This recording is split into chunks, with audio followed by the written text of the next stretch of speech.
Oh, barengan juga ya? Oh, sambalnya dipisah ya? Oke, oke.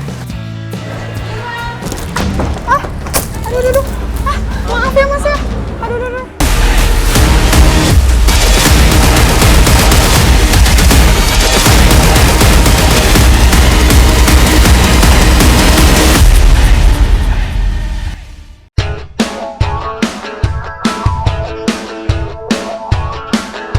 Berani, siapa yang tahu makanan lezat yang satu ini? Ciri khasnya dengan bumbu pedas berwarna hitam dan cita rasanya yang gurih. Dan makanan ini menjadi salah satu menu favorit masyarakat ibu kota loh. Yang jawab nasi bebek bumbu hitam, benar sekali tuh. Nah, kali ini saya akan mengajak pemberani datang ke salah satu warung bebek legendaris yang ada di kawasan Klender, Jakarta Timur. Namanya nasi bebek Ma Isa. Sesuai namanya, pemilik nasi bebek ini bernama Ibu Isa. Beliau asli datang dari Madura dan merantau ke Jakarta sejak tahun 1991. Awalnya Ma Isa hanya bermodal nekat dengan mengandalkan gerobak kecilnya di pinggir jalan. Namun di luar dugaan, ternyata pembeli terus berdatangan setiap harinya. Kini, sudah hampir 31 tahun Ma Isa membuka warung makanannya. Pengunjungnya lebih dari 200 orang yang datang perharinya. Wah, luar biasa. Setiap minggunya, Ma Isa bisa menerima pesanan hampir 2.000 box untuk berbagai acara. Jadi setiap bulannya, Ma Isa bisa mendapatkan hasil penjualan mencapai puluhan juta rupiah. Wah, mantap ya. Saya pun akhirnya memberanikan diri untuk belajar menjadi seorang pedagang nasi bebek. Halo, perkenalkan, saya Wulan dengan Saya Maisa. Maisa. Oh, Maisa. Nah, sekarang Wulan pengen ikut membantu dari proses pengolahan bebeknya. Boleh, Mak? Boleh, yakin bisa. Bisa dong. Tugas pertama saya adalah membantu memotong bebek yang baru datang dari supplier. Nah, biasanya para karyawan sudah mulai memotong dari jam 8 pagi. Tapi belum apa-apa, saya sudah disambut bau yang sangat menyengat. Mantap nih baunya. Tapi kok Bolehlah belajar. agak ini ya, Mbak ya? Baunya? Iya, yang namanya juga bebek. Oh iya. Baru direbus. Ya agak-agak bau amis sedikit. Tapi Oh. ntar kan dicuci gitu. Oh iya.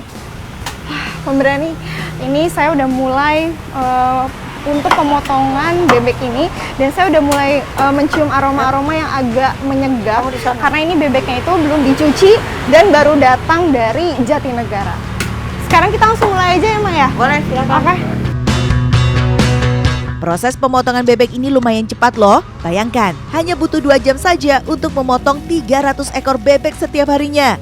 Padahal yang mengerjakan hanya 2 orang saja. Dan bebeknya sudah dipotong secara islami ya, jadi jangan khawatir dengan kehalalannya. Ma Isa memang mengorder bebek di sini dalam keadaan bersih, namun tidak menutup kemungkinan bulu-bulu bebek ini masih menempel di badannya. Nah, selain potong bebek, saya pun bertugas untuk mencabuti bulu-bulu bebek sampai bersih. Aduh, rasanya takut banget nih. Aduh. Ini pertama gimana nih? Cabutin dulu ini. Enggak, dia kalau bagian leher dia langsung di ini aja. Oh, Dipegang aja langsung. Pegang aja. agak geli gitu ya? Jangan apa ya, pegang aja. Maaf. Ya. Oh gitu. Aduh, Enggak apa-apa. nggak apa-apa. Memotong bagian badan bebek tidak boleh sembarangan loh. Ada beberapa teknik yang harus dilakukan. Jadi kalau salah, sama aja nih saya memperlambat pekerjaan mas-mas di sini. Aduh, tapi belum apa-apa aja, saya sudah ditegur Ma Isa. Dicoba. Mana? Bisa nggak, Mbak? Iya, saya. lama ini. Aduh, maaf ya, Mak ya. Ini saya baru coba dulu. Iya. Saya coba dulu ya sekali ya, Mak ya. Nah, pemberani ini saya sedang mencoba untuk membersihkan daerah ini, bulu-bulunya ini yang ada di sini, karena ternyata dari proses pengerjaannya pun, dari cara memotong dan sampai membersihkan bebeknya pun nggak boleh salah, karena itu akan mengganggu waktunya juga ya, Mas ya. Ternyata nggak semudah yang saya pikirkan. Untuk memotong dan mencabuti sisa bulu bebek ini harus detil banget. Saat memotong tidak boleh ada beberapa bagian yang terlalu kecil atau terlalu besar. Apalagi jika masih ada sisa-sisa bulu yang menempel. karena hal ini akan berpengaruh terhadap kualitas bebeknya. Kalau saya asal-asalan, bisa-bisa saya diomelin Mak Isa lagi nih. Pemberani, saat saya sedang memotong bagian bebek, nggak sengaja darahnya muncrat ke muka saya. Ternyata kalau cara memotongnya salah, darahnya bisa kemana-mana nih. Aduh, maaf ya Mas. Aduh, pegel juga memotong bebek sebanyak ini. Salut deh buat mas-mas yang sanggup memotong 300 bebek setiap harinya. Makan bebeknya sih enak ya pemberani, tapi proses di belakang itu, waduh, luar biasa lelahnya. Aduh Mas, ini darahnya gimana nih? Namanya Aduh. potong bebek ada darah aja. Oh, pemberani, ini ternyata tadi darahnya nggak kerasa, udah ngalir aja nih di tangan saya dan tadi sempat dilalerin juga. Oh iya pemberani, Mak Isa memilih membeli bebek yang masih segar setiap harinya dibandingkan membeli bebek yang sudah beku. Dan biasanya para bebek di sini sudah diantar oleh supplier sesuai jadwal yang ditentukan oleh Mak Isa. Karena buka dari pagi sampai malam hari, jadinya bebek-bebek akan datang dalam 3 waktu per hari. Mas, biasanya dalam sehari itu bisa berapa ekor? Kayak pagi, siang, malam itu pasti Kalau ada pagi itu biasanya di sini 150, 150. 150 agak siangan dikit dia nambah ada 80. Nanti pas siang lagi dia ada 100. Oh, berarti 3 kali ini. 3 kali. Berarti itu bisa sehari total ada bisa berapa banyak? Kurang lebih 300 ya. Oh, 300. Setelah selesai, saya pun harus segera menaruh semua bebek ini ke dapur untuk dimasak. Tapi katanya semua bebek ini langsung habis sampai siang hari saja loh. Waduh, luar biasa Mak Isa. Jadi saya takut kepleset lagi ya? Enggak, Saya licin? Oh enggak. Iya. Selanjutnya, saya harus mencuci semua bebek di sini. Kita harus memastikan semua bebek ini telah dicuci dan dibilas dengan air bersih ya pemberani. Tujuannya agar bau amis dan beberapa kotoran yang masih menempel pada bagian badan bebek ikut terbuang juga. Proses pembilasan pada bebek ini juga harus dilakukan dengan teliti ya pemberani, gak boleh sembarangan. Nah, makanya Mak Isa selalu membilas bebek ini 3 kali bahkan lebih dengan air bersih. Tujuannya untuk memastikan tidak ada darah yang tersisa. Memang ketelitian itu adalah kunci utama bagi Mak Isa. Kegiatan mencuci beres. Saking semangatnya, saya nggak sadar ternyata lantai dapurnya lumayan licin. Pemberani, proses selanjutnya saya harus segera merebus bebek ini ke dalam wajan besar. Nah, sambil direbus, bebek harus dilumuri bumbu giling yang sudah diracik khusus oleh Mak Isa. Bumbu ini hanya terdiri dari bumbu dasar seperti cabai, bawang merah, bawang putih, gula, dan garam saja. Harus dipastikan semua bagian bebeknya terbaluri dengan bumbu ini ya. Proses ini membuat bumbu dasar ini lebih menyerap ke rebusan bebeknya. Proses merebus memakan waktu 2 jam lebih loh. Ini untuk memastikan supaya daging bebeknya empuk sempurna. Ma, ini bumbunya? Iya, tapi nggak boleh salah ya, Neng. Oh ya. Nah, jadi itu pasang separuh. Oh, berarti setengahnya dulu aja ya? Iya. Ini agak lumayan berat ya. Oh, masih panas juga ya, Ma ya? Iya. Oke. Segini, Mak? Stop. Oh. Nah, pemberani, setelah semua bumbu tercampur rata, selanjutnya kita tambahkan air secukupnya untuk kembali direbus. Pemberani, di tempat saya ini rasanya benar-benar panas. Super hot. Karena di samping saya ada kompor-kompor besar yang sedang menyala untuk merebus nasi dan bahan-bahan lainnya. Ya Tuhan, belum mulai proses masak aja rasanya saya sudah nggak kuat nahan panasnya. Saya sudah keringetan nggak karuan nih. Pemberani, tadi kita sudah menambahkan air dan juga bumbu. Sekarang saya sedang merebus dan juga mengolah masakan bebek ini dengan bumbu-bumbu yang tadi sudah dicampur. Dan ternyata di sebelah saya ini ada kompor yang benar-benar panas banget. Jadi saya keringetan nih dari tadi. Sambil menunggu rebusan bebek, saya pun membantu untuk menggoreng bahan lainnya yaitu ayam. Di warung Mak Isa ini memang gak hanya menjual bebek aja, tapi Mak Isa juga menjual ayam goreng dan bakwan sebagai pelengkapnya. Aduh, tadi apinya benar-benar meletup-letup ya, kayaknya harus pelan-pelan ya Mbak ya. Untuk proses menggoreng ayam itu tidak terlalu lama seperti bebek ya. Prosesnya lumayan cepat. Dan di sini hampir 5 kilo ayam atau lebih yang dimasak setiap harinya. Ayam goreng Mbak Isa ini juga menjadi salah satu makanan favorit di sini loh. Apalagi dengan tambahan bakwan sebagai pelengkap. Nah, ini dia bumbu favorit para pelanggan di sini. Bumbu berwarna hitam pekat yang memiliki rasa gurih dan pedas. Rasanya nempel terus di lidah para pelanggan. Bumbu hitam ini disebut bumbu kretek yang terbuat dari racikan bumbu dapur biasa loh. Ada jahe, lengkuas, bawang merah, dan bawang putih. Namun, ada tambahan bumbu rahasia yang diberikan oleh Mak Isa dan ditambahkan dengan teknik masak yang khusus. Hal ini yang membuat bumbu hitam memiliki ciri khas rasa yang berbeda dari yang lainnya. Bebek pelanggan. Oh ya. Tak lama saat sedang menggoreng ayam, bebek yang direbus tadi sudah matang. Sudah waktunya saya mengangkat bebek ini dan dipisahkan.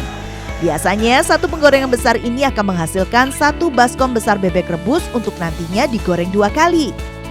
Nah, pemberani berarti ini kita udah ada 2 ember yang terpisah. Ini adalah untuk bebek yang udah empuk, jadi kita bisa tinggal langsung goreng. Dan untuk yang di sebelah sini adalah bebek yang masih keras. Nah, jadi yang masih keras ini akan kita rebus kembali sampai jadi empuk. Dan ini saya juga udah mulai keringetan ya Mas ya, soalnya di sini ada 2 kompor dan hampir kelilipan juga ya, Mas nggak? Ya, udah biasa ya, oke.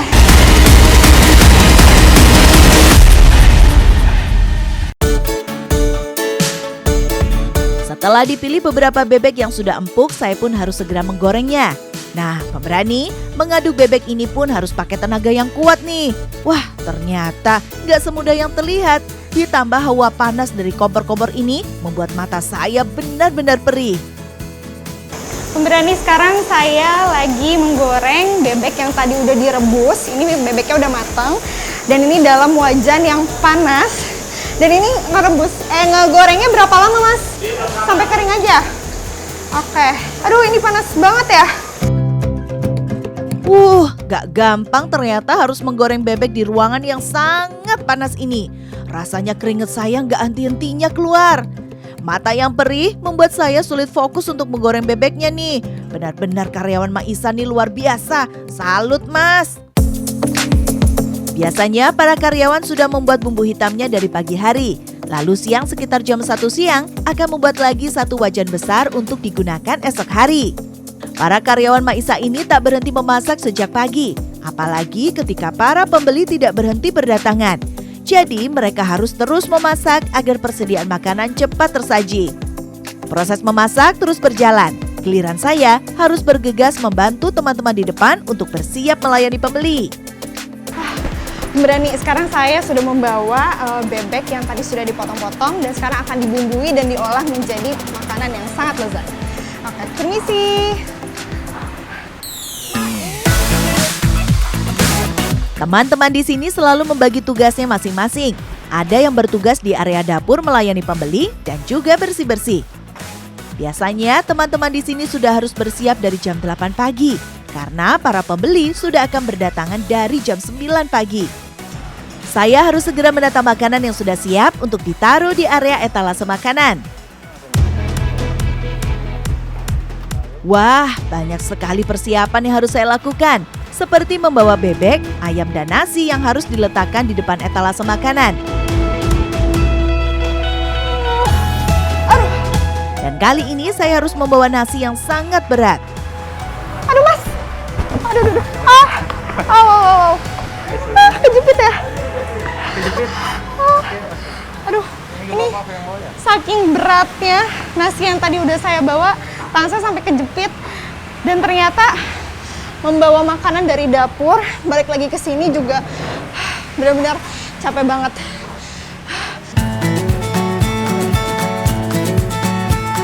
Setelah semua persiapan di etalase selesai, saya pun langsung membantu membungkus beberapa porsi nasi bebek untuk nantinya dibawa para kurir. Sejak 2018, nasi bebek Mak Isa juga mengikuti perkembangan zaman loh. Jadi dijual secara online juga dan pembeli online gak kalah banyaknya. Nah pemberani, biasanya untuk dada yang sudah dibumbuin ini ada kurir yang mengambil dan setiap harinya itu bisa ratusan bahkan ribuan kalau penuh antriannya.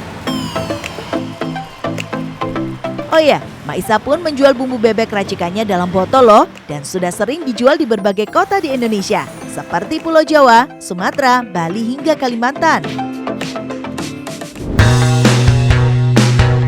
Waktu sudah semakin siang, para pelanggan pun sudah mulai berdatangan silih berganti. Saya pun sudah harus bekerja lagi untuk membantu teman-teman di sini. Wah, bener-bener ramai.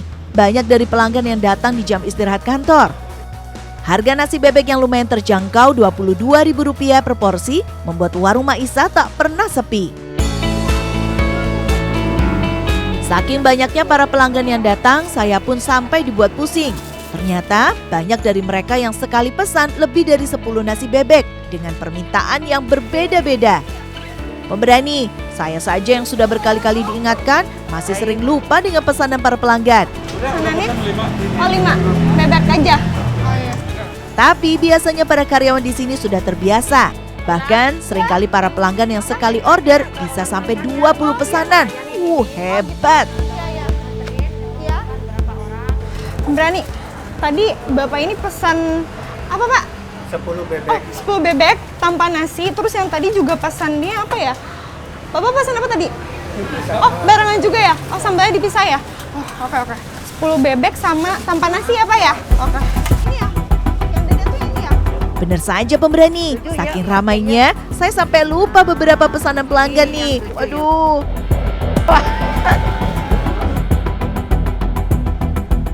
Pemberani, saya nggak terbayang jika setiap hari teman-teman di sini merasakan kesibukan seperti ini. Ingatan mereka pun harus kuat. Karena melihat persediaan piring yang sudah hampir habis, saya pun langsung membawa piring-piring yang baru untuk ditaruh di etalase depan.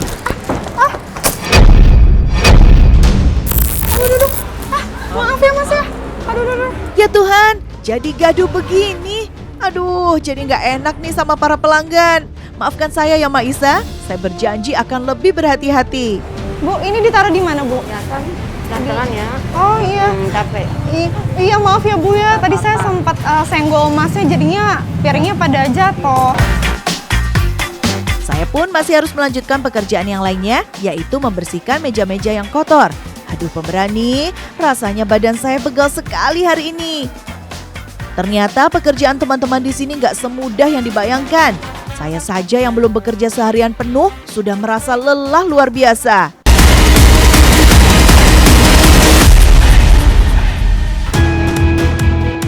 Terkadang kita hanya melihat hasilnya bebek yang sudah tersaji, makanan yang sudah terlihat enak, namun tidak berpikir proses di baliknya. Seperti Maisa, yang sampai saat ini pun masih sering mendengar kabar yang tidak enak tentang warung makannya ini. Enak banget Bu, bumbunya meresap banget. Oh ya Bu, kan pasti banyak nih para pesaing-pesaing mungkin ya dari tempat makan, rumah makan yang lain. Iya. Gimana perasaannya Ibu kalau misalkan mendengar berita-berita tentang rumah makan yang Ibu jalanin saat ini? Sebetulnya kita itu bukan dari persaingan emak yang sama-sama usaha. Oh bukan. Dari orang luar gitu.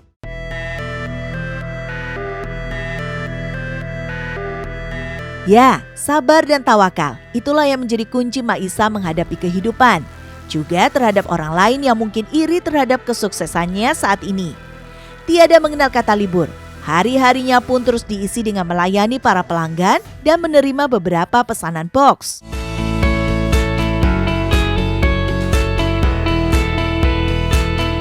Matahari sudah mulai tenggelam. Saya pun sudah waktunya harus bergantian dengan karyawan yang lain untuk bekerja. Melihat kegigihan Maisa dan para karyawannya membuat saya belajar banyak hal. Bahwa sukses itu tidak diraih dengan instan. Harus banyak keringat, kerja keras, dan doa yang dipanjatkan. Dan salah satu yang terpenting juga, melayani pelanggan layaknya raja yang harus dihormati. Nah pemberani, saya sudah merasakan bagaimana para karyawan di sini sangat bekerja keras untuk menghasilkan olahan masakan yang sangat lezat sekali. Dari mulai proses awal kita mencuci, memotong bebek, bahkan banyak sekali olahan masakan yang sudah kita buat. Apalagi di dapur yang benar-benar hawa yang sangat panas.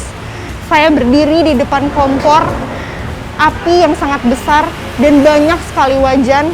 Itu membuat saya benar-benar merasa salut dengan para karyawan yang bekerja keras untuk menyajikan makanan yang lezat. Dan di sini saya melihat bagaimana perjuangan mereka. Saya merasakan rasanya panas, perih, rasanya benar-benar lelah sekali untuk membuat proses olahan masakan yang bisa disantap oleh para pelanggan setia dari rumah makan Maisa. Berani coba? Coba kalau berani.